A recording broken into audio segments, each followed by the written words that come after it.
Hello and welcome into another edition of the Scorching Start on the Birds Broadcast Network. I'm your host, Sammy Miller, alongside your broadcasters, Ian Nicholas and Dylan Pescatore. We are still on the road, this time at Lowell Park, the home of the Cotuit Kettleers, after last night's huge 5-4 extra innings victory that the Firebirds had over the YD Red Sox. It was electric, it was dark, it was foggy, but the Firebirds were able to get it done. And Ian, it really showcased their grit and resiliency.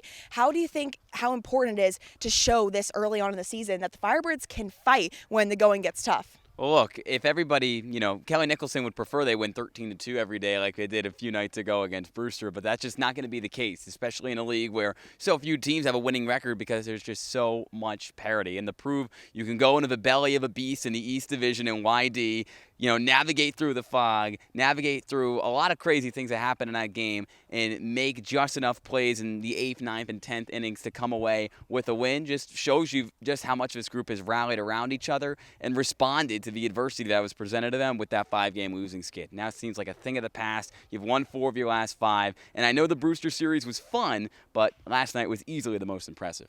I totally agree, Ian. I'm a big believer that bullpens win games. That's exactly what happened last night. We saw 7 different arms on the mound. Dylan, what were you seeing from them? Well, I saw a manager in Kelly Nicholson who was getting his steps in yesterday, and he was going out to the mound, which seemed like every single inning. Some guys came in for 2 outs, some guys went for 2 innings. So it was 7 pitchers total, including the starter and Jake Peppers, and everyone had an impact in some way. Of course, the man that finished was Sean Matson.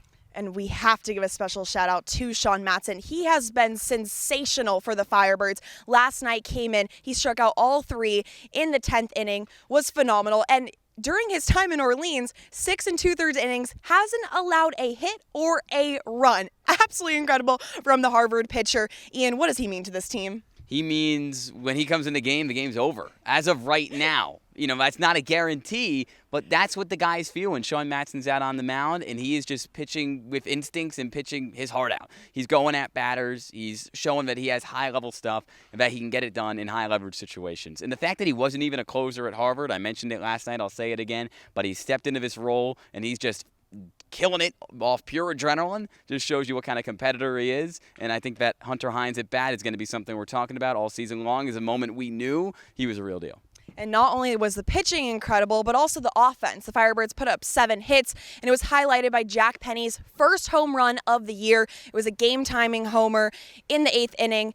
What do you think that will help him going forward? Just having that confidence, knowing that he sunk one out. Well, Jack Penny, who's this season on offense, had a lot of singles. It's been opposite way, which singles are fine. I love singles, but everyone loves the long ball, right? And he finally gets one out in a situation where the Firebirds needed a run. He gave it to him. Now Penny, who kind of can unlock a little bit of that power that he showed at Notre Dame, it can continue for him, and he can find some gaps and find some over the wall. Now focusing on today's game against Cotuit, we have Cam Hill.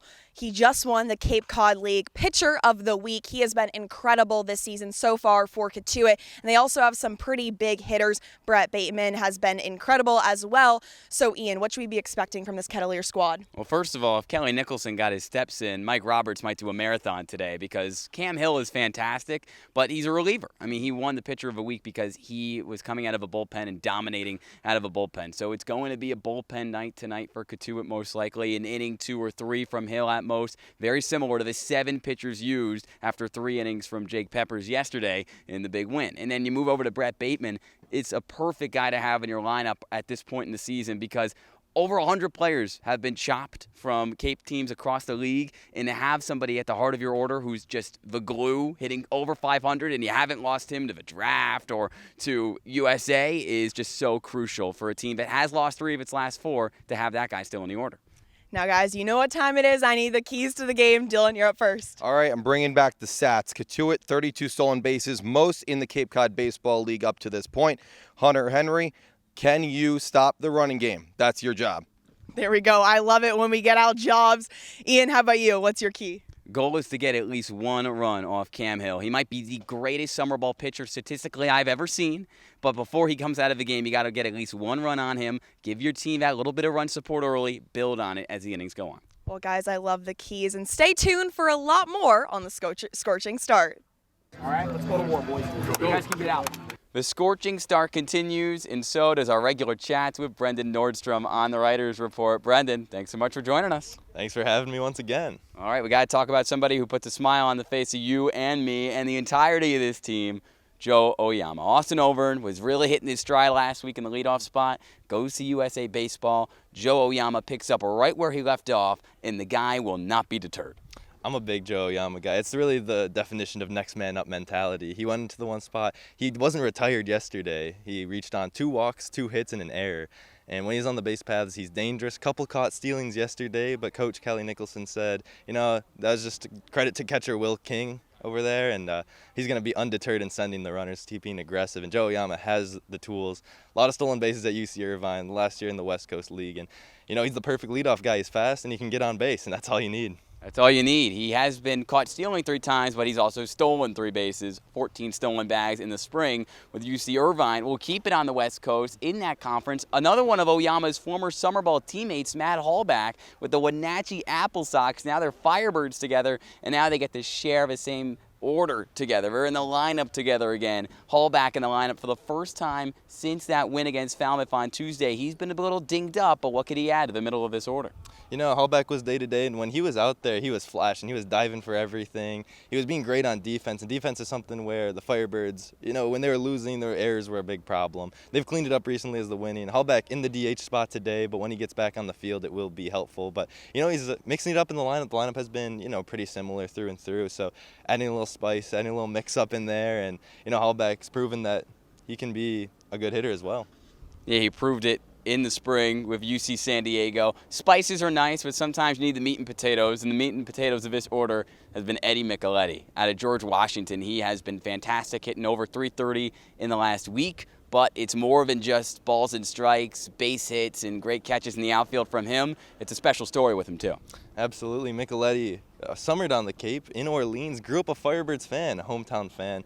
I always dream of, putting on the uniform of the team you grew up loving. So he's living out that dream, and not only is he living it, he's thriving in it. A couple home runs so far. One absolute just hammered, disappeared behind the fog the other day against Brewster, and he's just living his best life. And I can imagine, he said he used to sit on that hill on the side of Eldridge Park, and imagining that would be him, and now it is. I can't even imagine Eddie as a little kid because the guy is just so big, and he's got a big personality too. And because of that, Brendan's going to be writing a little feature article about him soon. So if you want to find it, check it out on OrleansFirebirds.com. But for now, this has been Brendan once again on the Writers Report. Thanks so much for joining us. Thanks for having me. All right, Scorching Start continues after this. Hey, set the tone, boys. I'm now joined alongside Georgetown's catcher, Owen Carpellotti. Owen, first off, congrats on last night's win. Huge victory. Take me through the emotions of celebrating with the guys. Well, it was fun because, the other team was trying to stall a little bit at the end when the fog came in. So, it was good to capitalize when we needed to and then shut the door when they tried to. So, a lot of fun. Matt's and deal, that's what he does. And a win's a win. It's a lot of fun.